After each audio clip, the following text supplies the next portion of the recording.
అంతిమ దైవ గ్రంథం ఖుర్ఆన్. 13 అర్రాద్ సూర. ఉరుము.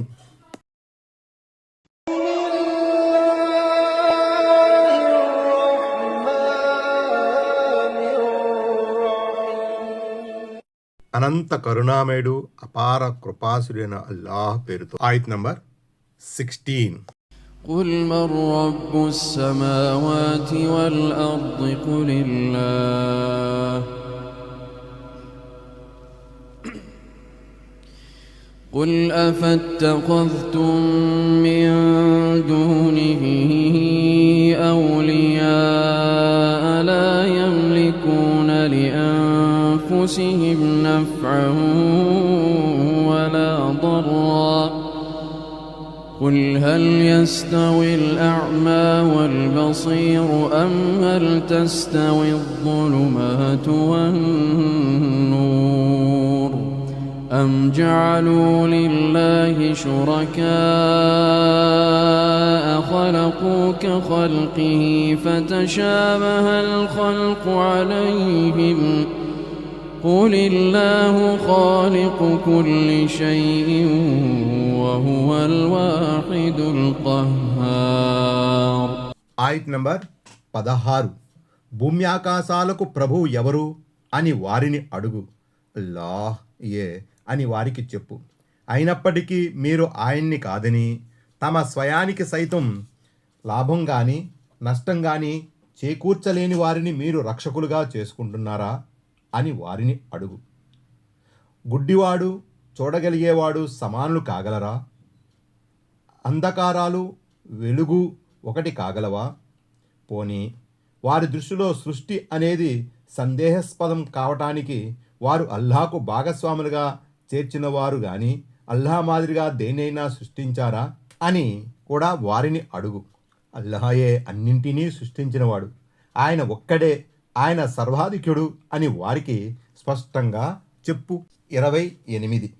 ఇక్కడ స్వయానా దైవ ప్రవక్త సల్లల్లాహు అలైహి వసల్లం చేతే ఈ సమాధానం చెప్పించబడింది. అయితే ఆ కాలంలోని బహుదైవారాధకులు కూడా భూమి ఆకాశాల ప్రభు అల్లాహేనన్న సంగతిని ఒప్పుకునేవారని ఖురాన్లో ఇతర చోట్ల ప్రస్తావనకు వచ్చింది. 29. అల్లాహే భూమి ఆకాశాలకు ప్రభు అన్న సంగతి మీకు తెలిసినప్పుడు మీరు ఆయన్ని వదిలేసి తమ స్వయానికి సైతం లాభం కానీ నష్టం కానీ చేకూర్చలేని బూటకపు స్వాముల వెనక పడ్డారేమిటి? 30. కళ్ళున్నవాడు కళ్ళు లేనివాడు సమానులు కానట్లే ఏకదైవారాధకుడు బహుదైవారాధకుడు కూడా సమానులు కాజాలరు. ఎందుకంటే ఏకదైవారాధకునికి మువహిద్కు తౌహీద్ అనే జ్యోతి లభించింది, కానీ బహుదైవోపాసకుడు ఈ భాగ్యానికి నోచుకోలేదు. ఏకదైవారాధకుడు మనోనేత్రంతో తౌహీద్ జ్యోతిని చూడగలుగుతాడు, కానీ బహుదైవారాధకునికి ఆ జ్యోతి కానరాదు. ఎందుకంటే అతడు మనోనేత్రం లోపించిన గుడ్డివాడు. అతడు అజ్ఞానం మూఢనమ్మకాల అంధకారంలో తచ్చాడుతూ ఉంటాడు. అందుకే అతడు ఏకదైవారాధకునితో సమానుడు కాజాలడు. 31. అసలు విషయం ఏమిటంటే సృష్టి విషయంలో వారికి ఎలాంటి అనుమానాలు లేవు. సర్వాన్ని సృష్టించిన వాడు అల్లాహేనని వారికి తెలుసు. తెలిసి కూడా వారు ఇలా ప్రవర్తిస్తున్నారు. ఆయత్ నంబర్ 17. أنزل من السماء ماء فسالت أودية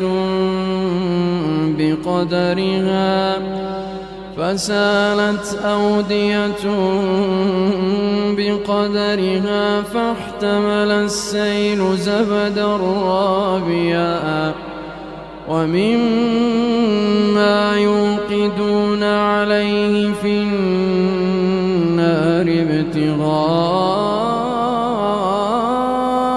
حلية أو متاع زبد مثله كذلك يضرب الله الحق والباطل فأما الزبد فيذهب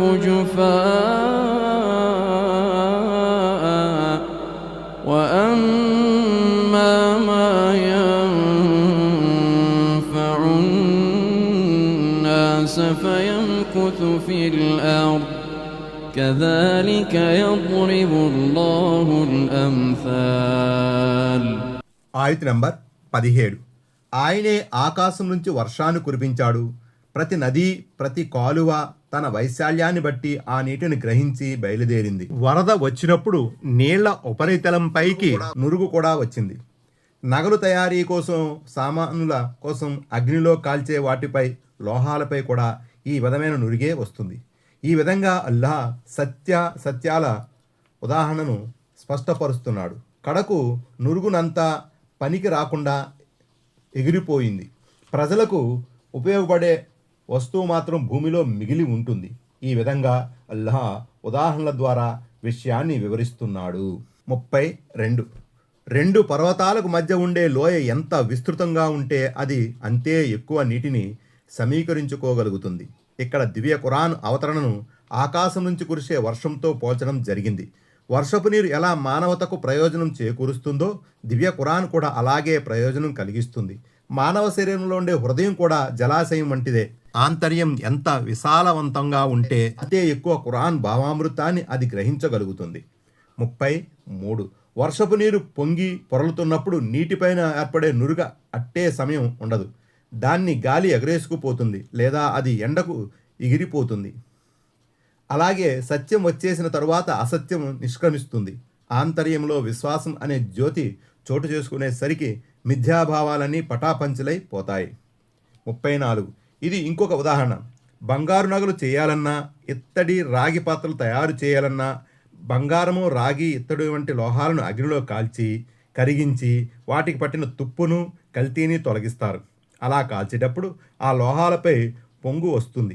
చూస్తూ ఉండగానే కళ్ళ ముందరే ఆ నురుగు కాస్త వాయువులో కలిసిపోయి మేలిమి లోహం మాత్రం మిగిలి ఉంటుంది. 35. సత్యాసత్యాల ధర్మాల ఉపమానం కూడా ఇటువంటిదే. అవి పరస్పరం ఎదుర్కొన్నప్పుడు అసత్యం ఎక్కువ కాలం ఉండదు. నీటిలో నురుగులాగా లోహంపైన కల్తీ సరుకులాగా అది తొలగిపోక తప్పదు. 36.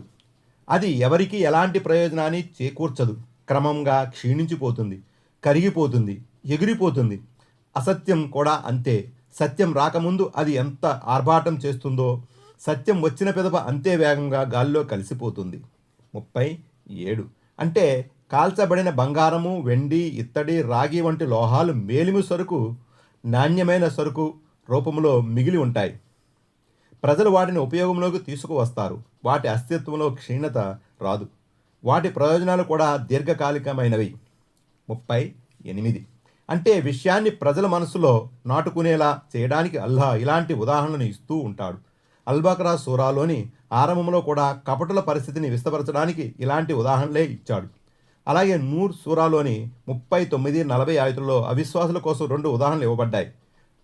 మహాప్రవక్త ముహమ్మద్ సల్లల్లాహు అలైహి వసల్లం కూడా తన ప్రవచనాల హదీసులలో ఇలాంటి ఉపమానాల ద్వారా ఎన్నో విషయాలను విడమర్చి చెప్పారు. తఫ్సీర్ ఇబ్నే కసీర్. ఆయత నంబర్ 18. للذين استجابوا لربهم الحسنى والذين لم يستجيبوا له لو أن لهم ما في الأرض جميعا ومثله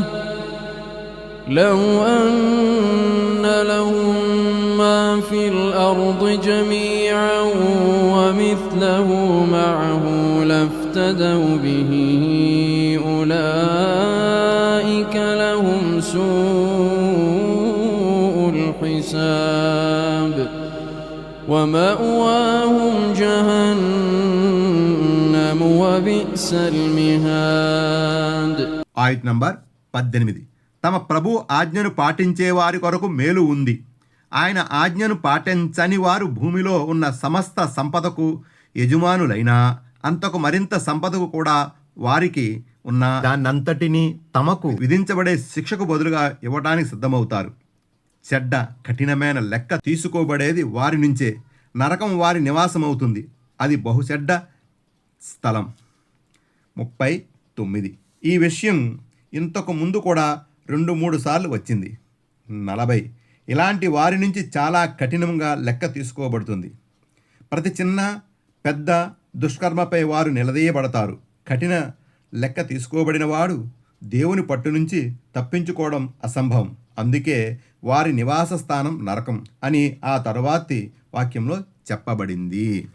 ఆయత్ నంబర్ 19. أفمن يعلم أنما أنزل إليك من ربك الحق كمن هو أعمى إنما يتذكر أولو الألباب. ఆయత్ నంబర్ 19 ఏమిటి? నీ ప్రభు తరపున నీపై అవతరింపజేయబడింది నిలువెల్లా సత్యమని తెలుసుకున్నవాడును గుడ్డివాడు ఒక్కటే అవుతారా? విజ్ఞులు మాత్రమే హితబోధను గ్రహిస్తారు. 41. ఒక వ్యక్తి దివ్య ఖురాన్లోని అంశాలన్నీ పరమ సత్యమని దృఢనమ్మకం కలిగి ఉండగా మరో వ్యక్తి అడుగడుగునా ఖురాన్ భాగాలపై అనుమానం పెంచుకుంటున్నాడు. సంశయములో సందేహాల్లో ఊగిసలాడుతున్నాడు. వీరిరువురూ సమానులు కాగలరా? ఎట్టి పరిస్థితుల్లోనూ సమానులు కాజాలరు. కల్తీ మేలిమి సమానం కానిట్లే, నీరు నురగా సమానం కానిట్లే ఈ విశ్వాసి అవిశ్వాసి సమానులు కాజాలరు. 42. ఇంగిత జ్ఞానము నిష్కల్మషత్వము లేనివారు హితబోధను గ్రహించలేరు. అలాగే తమ హృదయాల్ని నిరంతరం పాపాలతో మలినం చేసుకున్నవారు, చెడు భావాలతో తమ మస్తిష్కాలను చెడగొట్టుకున్నవారు కూడా ఈ ఖురాన్ ద్వారా నీతిని గ్రహించలేరు. ఆయత్ నంబర్ 20. الذين يوفون بعهد الله ولا ينقضون الميثاق. ఆయత్ నంబర్ 20. వారి గుణగణాలు ఇవి: వారు అల్లాహకు ఇచ్చిన మాటను నిలుపుకుంటారు, చేసుకున్న ఒప్పందాన్ని భంగపరచరు. 43. విజ్ఞత వివేచనల గల వారి గుణగణాలు ఇక్కడ వివరించబడ్డాయి. వారు దైవాజ్ఞలను ఖచ్చితంగా పాటిస్తారు. అంటే దేవుడు చేయమన్న వాటిని చేస్తారు, చేయకూడదని చెప్పిన వాటిని విడనాడుతారు. అంటే వారు తమ హద్దుల్లో ఉంటారు, నియమాలను ఉల్లంఘించరు. మూలంలో వాగ్దానం గురించిన ప్రస్తావన వచ్చింది. ఇక్కడ వాగ్దానం అంటే దేవుని ఆజ్ఞలు నిషేధాంశాలు కావచ్చు, లేక అలస్తు అంటే వాగ్దానం కూడా కావచ్చు. దీని గురించి అల్ అరాఫ్ సూరాలో కూడా వచ్చింది. 44. అంటే మనుషులు పరస్పరం చేసుకునే వివిధ రకాల ఒప్పందాలు, వాగ్దానాలు లేదా దైవానికి దాసులకు మధ్య గల భాషలు. ఆయత్ నంబర్ 21. والذين يصلون ما أمر الله به أن يوصل ويخشون ربهم ويخافون سوء الحساب. ఆయత్ నంబర్ 21. వేటినైతే కలిపి ఉంచమని అల్లాహ్ ఆదేశించాడో వాటిని కలిపి ఉంచుతారు. వారు తమ ప్రభువుకు భయపడుతూ ఉంటారు. తమ నుండి కఠినంగా లెక్క తీసుకోబడుతుందేమోనని జడుస్తూ ఉంటారు. 45. అంటే వారు బంధుత్వ సంబంధాలను పెంపొందించటానికి, బంధుత్వ హక్కులు నెరవేర్చడానికి సాయశక్తులా ప్రయత్నిస్తారు. తెగత్రింపుల వైఖరికి దూరంగా ఉంటారు. ఆయత్ నంబర్ 22. والذين صبروا ابتغاء وجه ربهم وأقاموا الصلاة وأنفقوا مما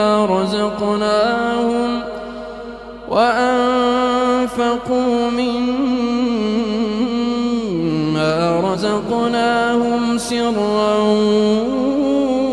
وعلانية ويدرؤون بالحسنة السيئة أولئك لهم عقبى الدار. ఆయత్ నంబర్ 22. వారు తమ ప్రభు ప్రసన్నతను చూరగొనే ఉద్దేశంతో సహనం పాటిస్తారు, నమాజులను నెలకొల్పుతారు. మేము వారికి ప్రసాదించిన దానిలో నుంచి గోప్యంగాను బహిరంగంగాను ఖర్చు పెడతారు. చెడును సైతం మంచితనంతో పారద్రోలుతారు. అంతిమ నిలయం ఉన్నది ఇలాంటి వారి కొరకే. 46. అంటే దైవాజ్ఞల ఉల్లంఘనకు పాల్పడే విషయములో భయపడతారు, పాపకార్యాలకు దూరంగా ఉంటారు.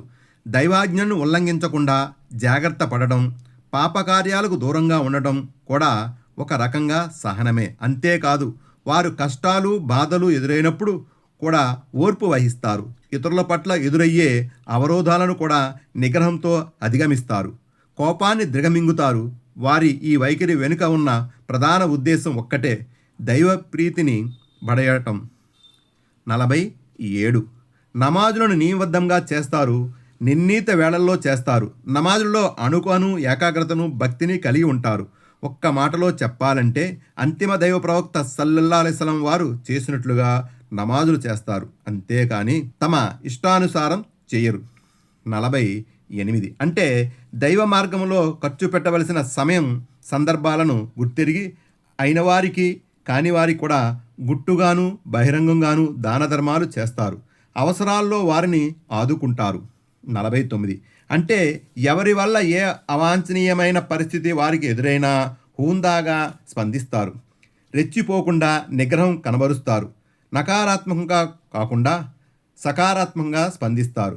వీలైనంత వరకు ఉపేక్షను కనబరుస్తారు లేదా మన్నింపుల వైఖరిని అవలంబిస్తారు. ఈ విషయమే దివ్య గ్రంథంలో వేరొక చోట ఈ విధంగా చెప్పబడింది: ఓ ప్రవక్త, చెడును అత్యుత్తమమైన మంచి ద్వారా పారద్రోలు. నువ్వు గనక అలా చేశావంటే నీకు బద్ధ విరోధిగా ఉన్నవాడే నీకు ఆప్తమిత్రుడై పోతాడు. ఆమ్మీం సజ్జా 34. 50. అంటే ఎవరెవరిలోనైతే ఈ ఉత్తమ గుణాలుంటాయో, ఎవరు నైతికంగా ఈ ఉన్నత శిఖరాలను అధిరోహిస్తారో వారి కొరకు పరలోకంలో నెమ్మది నెలవు ఉంది. ఆయత్ నెంబర్ 23.